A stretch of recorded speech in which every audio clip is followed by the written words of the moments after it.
अक्सर मैं देखता हूं लोग साफ तौर पर मुसलमान नाम लेने से बचते हैं, अल्पसंख्यक उस कैटेगरी का ज्यादा इस्तेमाल करते हैं।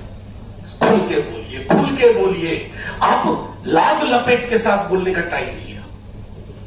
खुल के अगर आप नहीं बोलेंगे, तकरीबन 20% की आबादी है, यानी कि 5 व्यक्ति के घर में 1 व्यक्ति मुसलमान है।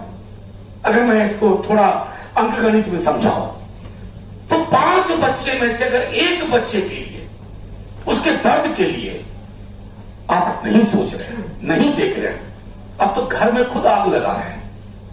और ये आग ऐसी है जिसके लिए कोई अग्निशामक यंत्र काम नहीं आता।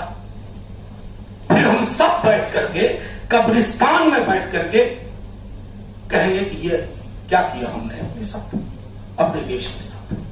तो एक तो मुझको लगता है कि पॉलिटिकल पार्टीज को, सारी पॉलिटिकल पार्टीज को, सब अभी भरतपुर में हूं मैं देख रहा हूं, लोग नाम नहीं ले रहे हैं। साहब बोलो ना, नासिर जुनैद, क्या लग रहा है इसको बोलने में?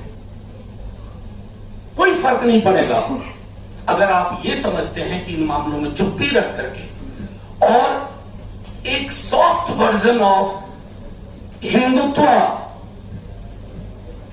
वो सब काम नहीं करेगा। जब ओरिजिनल रहेगा तो फेक और फोटोकॉपी किसी को नहीं चाहिए। फोटोकॉपी क्यों बनना है? एक और इलेक्शन हार जाएंगे, यही होगा ना।